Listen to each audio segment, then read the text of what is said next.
I'd like to thank the patrons of this podcast. Patrons are folks who believe in the podcast and my mission and really support what I'm doing so that I can continue. They make a monthly contribution through Patreon, a platform where you can sign up for contributions and you get access to some interesting rewards like my ebook, discounts on FUMS merchandise, and behind-the-scenes goodies. If you'd like to be a part of that community and help this podcast to continue, you can go to fumsnow.com/support. I'd like to thank Steve Woodward at podcastingeditor.com for the wonderful support for this podcast, including editing, show notes, and ingenious ideas. If you'd like help with your podcast, whether you're just starting out or an old pro, visit podcastingeditor.com and tell Steve I sent you. Welcome to the FUMS Now podcast show, where you'll gain information, inspiration, and motivation for living your best life with multiple sclerosis. Find us online at FUMSnow.com. I'm your host, Kathy Reagan Young. My guest today is Kim Toliver, a previously hesitant MS advocate who's ready to share her story of MS and finding a path for fitness, both physically and mentally, through CrossFit. I admit to not knowing anything about CrossFit other than the pictures I'd see on social media of people rolling truck tires and swinging huge ropes, none of which I would be capable of or, frankly, interested in. Turns out there's a lot more to it than that, and it helped my guest Kim make some pretty big discoveries about her own capabilities. One of them being her newfound confidence in sharing her story and helping others in their journey with MS. She's an inspiration. Let's go meet her. Hey, Kim, thanks so much for being here today. Thank you for having me. Absolutely. So let's start with the basics. Tell me about your life leading up to your diagnosis. You know, my life is, it's very interesting. I have 4 brothers and sisters. Mm-hmm. I was born and raised here and still currently living in New Jersey. Mm-hmm. In a house filled of people who are sports fanatics. It's crazy how I turned out to be the obese kid in the family. Oh, gosh, yeah. So at the age of 12, I started school early. So entering upon my 9th grade year, I was 5'7" and almost 200 pounds. What year? I'm sorry, what year? Ninth grade. Ninth grade. Oh, gosh. And what a time for that. I know. And, at the beginning of each school year, we have to have physicals. And my pediatrician at that time pretty much threatened my parents. Like, if you guys don't get this under control, I'm going to have to get her a nutritionist. I'm going to have to get her a dietitian. And Wow. I knew then, even at 12, I don't like to be micromanaged. Yeah. Something's got to give here. Yeah, something has to give. So I joined the freshman girls basketball team. Even though I like basketball, I never really considered playing it. Mm-hmm. And I figured, well, this is something that I do like and it'll help me get in shape. Mm-hmm. That was super brave, by the way. I mean, do you look back now and go, that chick was brave? And that's brave. I never thought about it that way. I just didn't want to have a doctor micromanage my meals. Yeah, right. And anything I could do at that point in time to keep that from happening. Yeah. I was all for it. I was all game. Right. Now my family, I come from a family that is just, they're pranksters, they're jokesters, we tease. And I can remember them not wanting to come to any of my games because they knew I was terrible. I think I scored 2 points the entire season, crazy stuff. But what ended up happening is that as the weight came off, I actually ended up getting better. Amazing, huh? End up Funny playing how that works. 4 years. I know, right? And end up playing 4 years of high school basketball. And then I actually earned a position as a walk-on to play for Monmouth University. I didn't play that much, but I didn't care. I wasn't really supposed to be here anyway. So, right. That's awesome. Good for you. Yeah. So that's kind of where my life sort of starts to be a little bit different by the time I graduate from Monmouth, and worked a little bit on my master's in Marine Biology and realized early that this was not for me. and came home. I drove. I had a Honda Civic. I checked the oil. I checked the tires, and I drove all the way home from Florida at that time. Ah, Yeah, my mom wasn't too happy, but she was more happy that I made it there safely than she right, was that I had left school. So right, right. it's really crazy. And then an ex calls me. He says, "What are you going to do with all these credits? You have all these credits in biology and chemistry. What are you going to do?" Yeah. And I said, Honestly, I'm just going to substitute teach until I figure it out." And he says, "Well, Mm-hmm. Seton Hall has a master's program in athletic training." I'm like, "What's athletic training?" He said, "Well, it's a sports injuries and rehabs for, team sports. You kind of take care of the athletes in that way." And I said, "You do know that I've been playing in water for a period of time, right? Like I've been with Right, fish and coral reef and barrier reefs, right? So right. give it a shot." And Kathy, I must say, they were only accepting 14 applicants. I never thought in a million years I'd get in. Mm. And I got in and I was like, oh my goodness, so what do I do now? Seems like that ex really knew you, like better than you knew you, maybe. I, That's honestly, pretty he was cool. supposed to get into the same program. I think he just wanted a Oh, buddy. gotcha, gotcha. Well, I know you're glad that he gave you that call and that heads up, because that has been your career, right? Yes, yes. That's So so for the cool. last 12 years, I've been a head athletic trainer for a high school here in New Jersey. Your high Um, school, right? The one you went to? no, no, no, not the one that Oh, I I went to. thought you, No, okay, sorry. no, Misunderstood. Okay. no. Well, that's So very cool. That is really, really cool. That's a great story and happiness and joy and things working out. And then an MS diagnosis.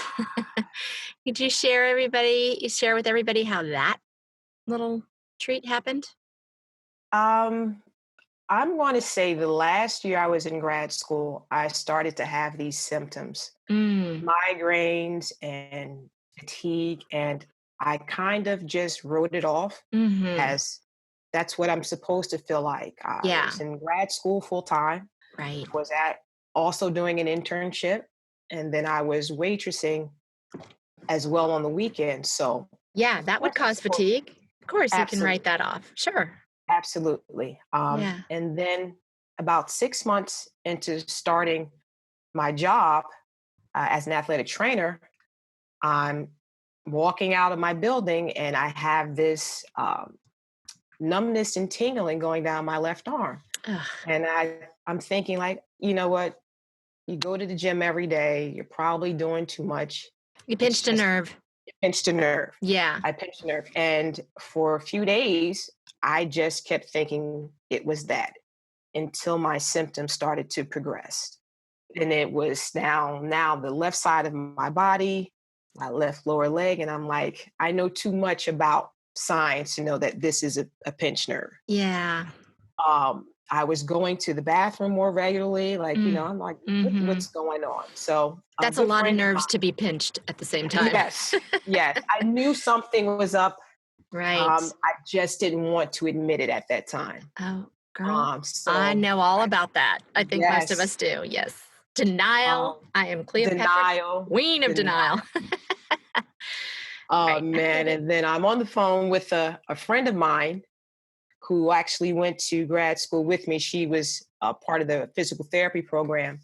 And we're talking, and I casually bring it up like, hey, I've been experiencing these symptoms. And Kathy, she gave me four things she thought it could be.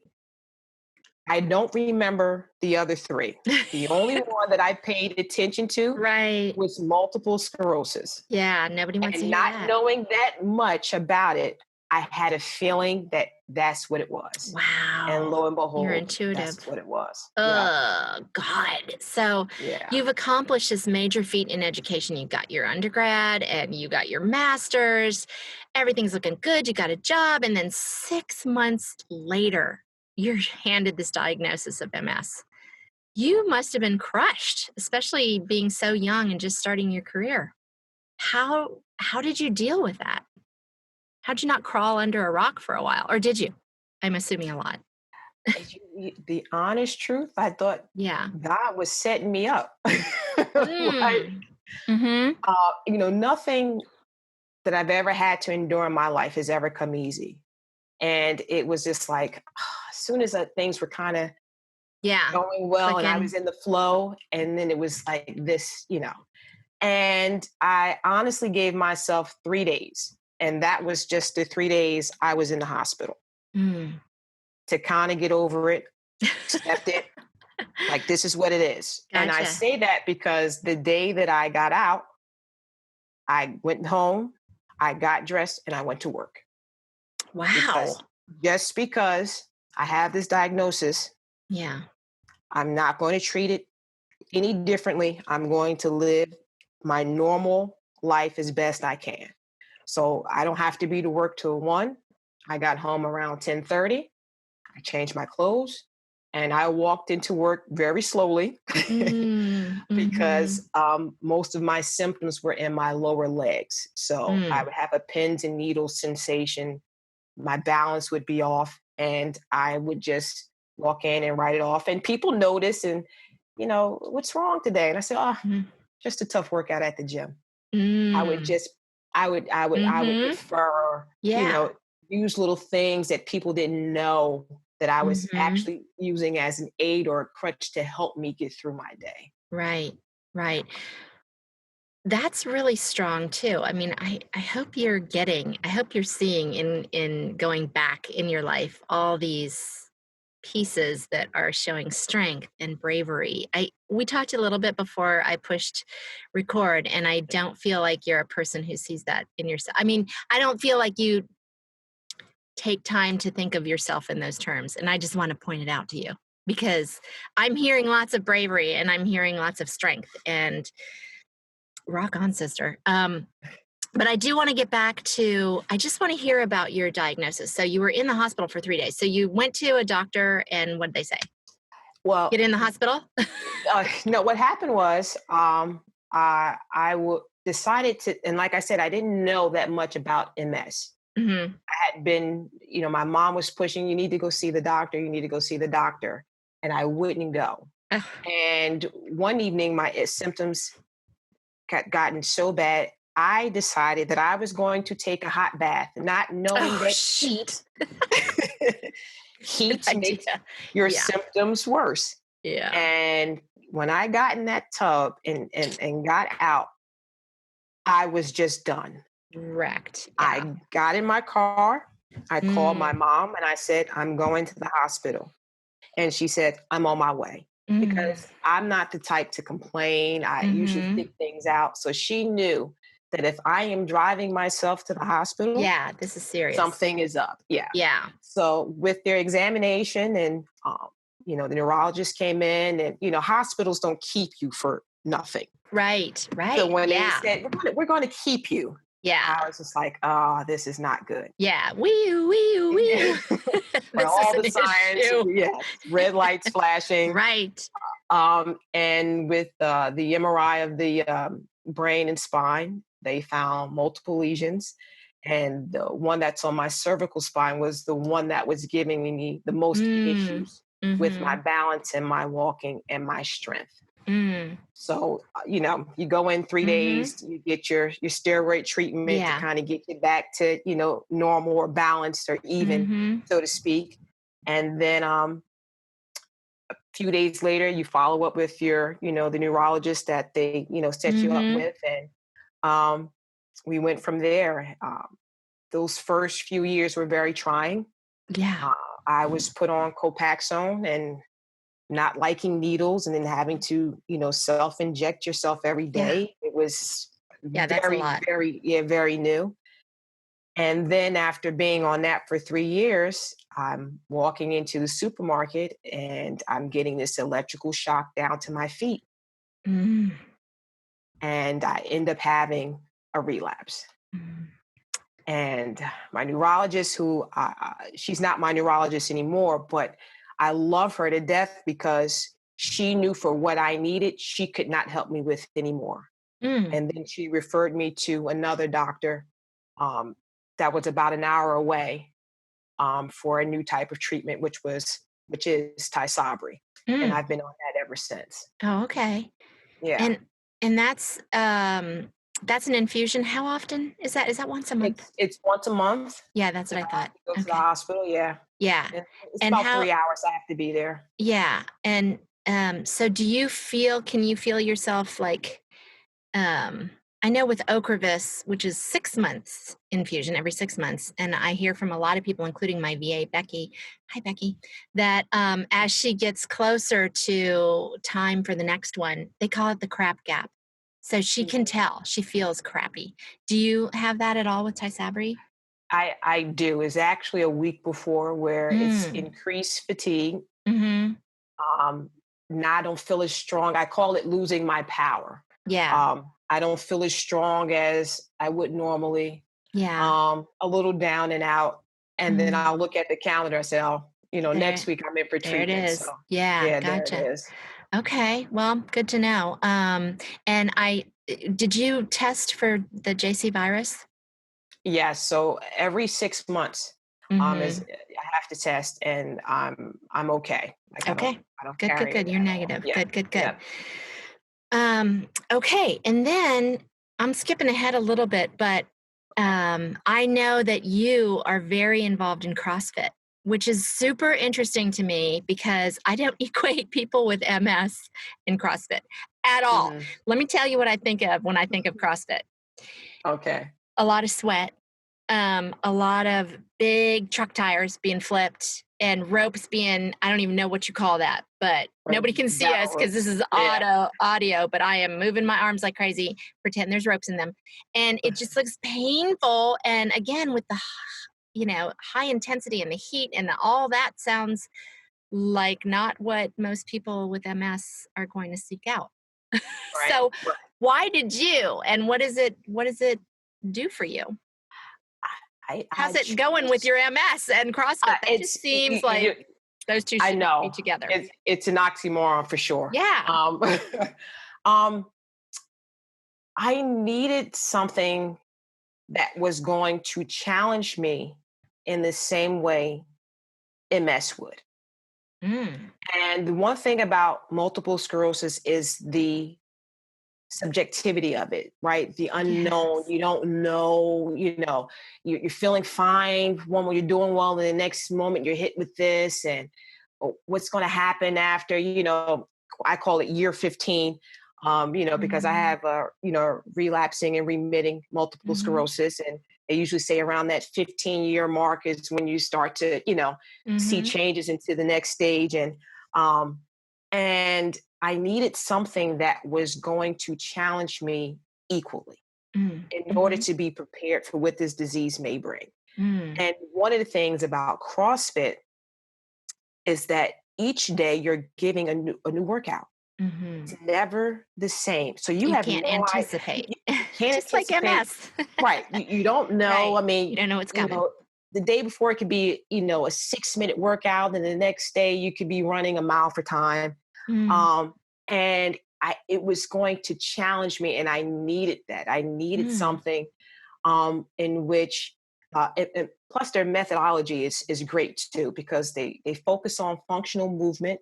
Mhm. And with MS, that's Mhm. something that's very important. Right. Um, Focuses on mobility. With Mhm. MS, that's extremely important. True. And with the nutrition and your mental health, also, I said this CrossFit is great for me. Mhm. To get back to your question, is it as scary as you think? It's not. Okay. I think it gets a bad rap. Um, my coaches at my gym and boxes all over the world, they modify Mm. towards whatever your deficiency may be. Oh, okay. Well, So I did not know that. yeah, so I it's just not. assumed you get in there and you get your ass kicked regardless. So good to know. Listen here, some of the modifications are pretty hard too, Yeah, I but bet. they make it doable for whatever it is that you may be compromised in. Very cool. And it's they sort of get a whole synopsis of who you are and what's going on, if you had any past injuries, do you Yeah. have any sicknesses, and the coaches there will actually modify a workout to fit you. Oh, um, wow. Okay. Most importantly is the community that they have in CrossFit, where everyone is so supportive and encouraging, and It's an experience that most people have to actually go and try it Yeah. to say, okay, I get what's the whole hang up about it. Right. I hear that. My goddaughter, Kelly, is very involved in CrossFit, and she's, always talking about how great it is and how much she gets out of it mentally as well as physically. So it sounds fantastic, but honestly, like I said, I would never have put it together with an MSer. I just Mm. wouldn't have even gone there. But I know you said that it has helped you in your fight with MS. So how so? It prepares me, in my opinion, the only way that you can plan and prepare for the unknown Mm-hmm. is by doing the known of these four things: your fitness, your nutrition, your mobility, and your mental health. And those are the four areas that CrossFit touches on every day. You just And gave me goosies when you said that. That was wow. That was an aha moment right there. I like those four. Very, very good. I'm not saying that I'm going to look into CrossFit, but I might now. You've kind of swayed me a bit.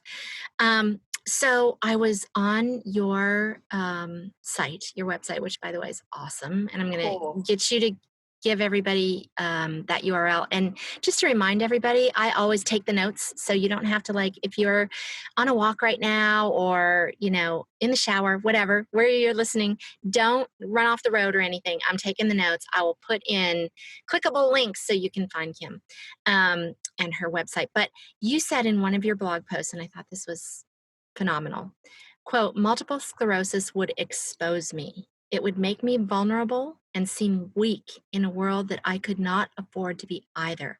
So I hid my secret. I pretended to be well when I was sick. I pretended to be strong when I was weak and energized when I was solely running on fumes. I wore a mask of good health so well, I'm sure I left the select few who did know about my diagnosis questioning if I really had it at all. Wow. So you decided to hide your MS diagnosis so that people wouldn't see your vulnerability. Have I got that right? Yes. I I, think a lot of people feel that way. yeah. And I think that works for a time. And for some people, it probably works forever. Mhm. But how long did that work for you? How long did you do that? You want to know the truth? I do. I just told in March, the beginning of March, people in my district that I had multiple sclerosis And how long ago were you diagnosed? 11 years ago. All right. You have. Uh, If I ever have a secret, I'm coming to you because you can keep it. Holy cow. to be totally transparent, there are two other trainers in my school district that I did let know. And Mm-hmm. that was because of my job. I didn't, if it was a Yeah. situation in which I was working and they saw, I wanted them to know that there may come a time in which I may Mm-hmm. need help. And this is why. Mm-hmm. But other than that, no, I mean, people at my job will know now, but Yeah. nobody at my job Wow. knows. Uh, Yeah. Associates, distant friends Yeah. No. didn't know. Hmm. And I happened, within this last year, like kind of bring it up casually in conversation. And I've had a few friends turn and look at me and say, "Oh, you don't have MS." Mm. And I just start laughing like I do. Mm-hmm. Well, when did Mm. that happen? So, Right. 11 um, years ago. Holy 11 cow. years ago. But who's counting? So Right. you just referenced a little while ago about the beginning of March, and it seems like there was sort of this I don't think epiphany is too big of a word to use. It seems like with you, something changed in March and you decided I need to come forward with this. I need to share my story. I need to help others. Am I right there? March started the actual physical process in doing Mm, that. okay. Um, but there was some thought to this a while ago, Okay. and it's just growth, just maturing. I was searching for change, how can I impact? How can I change? Mhm. And for a long time, I thought my story couldn't help anybody. I Mhm. really believe that. Like, I'm just an average, I say average kid, like Mhm. there's plenty of people out there that have better stories, that can help more, that can impact more. Who's going to want to listen? And then when you start getting to an age in which, you're not seeking money, you're not seeking possessions, you want to know how you can change, how you can impact someone. Mhm. um, I had to start to look at my own story, Mhm. and what my story could show and help others.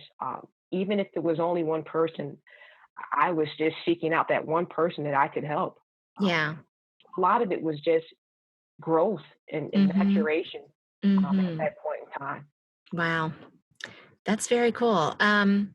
So what are you trying to accomplish with your newfound advocacy voice? In one word, awareness. Mm. I want people to see that, and it doesn't have to be CrossFit. I am an advocate of fitness, period. Mhm. That with MS, things that you didn't think you can do physically, you still can do it. It may be different, it Mhm. may be modified, it may be changed, but you still can do it in your own way.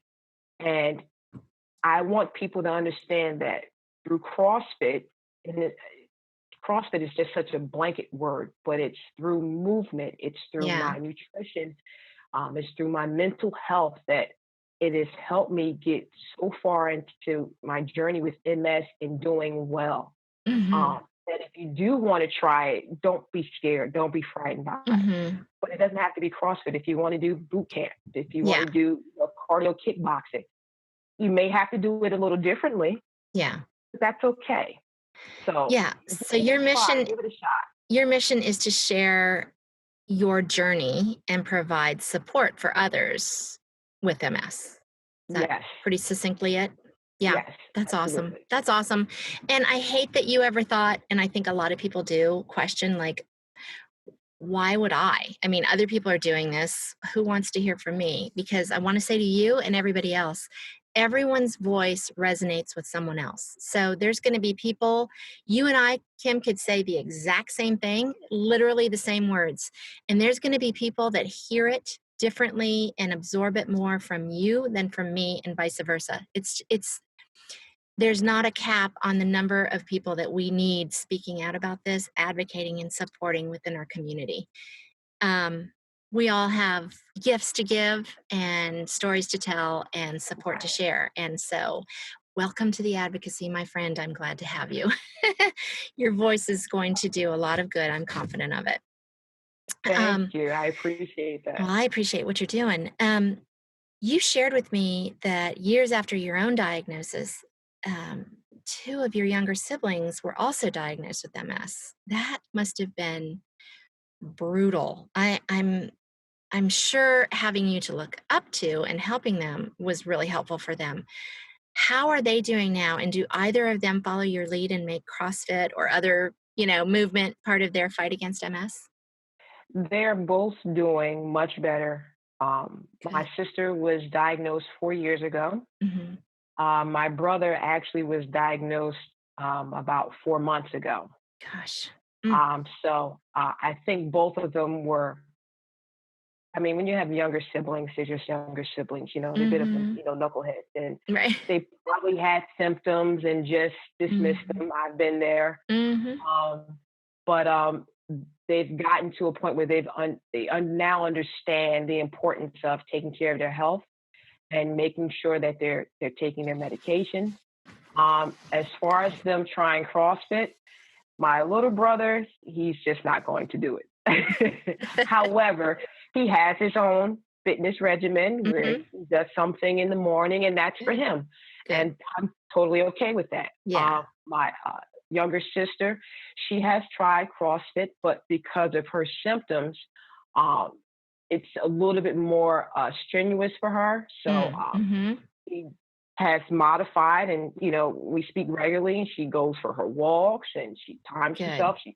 So she has her own fitness regimen, and I'm totally okay with that, as long as they understand that they have to do something fitness related. It doesn't have to be CrossFit, and it's whatever works for them. So beautiful. I'm proud of them, because sometimes younger siblings can be All right. Well, I'm going to speak up for the younger siblings because I'm the youngest of 4. So I can just hear my brothers and my sister echoing your feelings, but I'm going to speak up for the younger ones and go, sometimes those older ones can be a little pain in the ass too. So just saying. Very, very true. But also I'm sure that having you go forward in this fight first was very helpful to them. And that you're modeling this, the 4 as you speak of, and that it's been helpful to you, I'm sure is helpful to them as it is to us.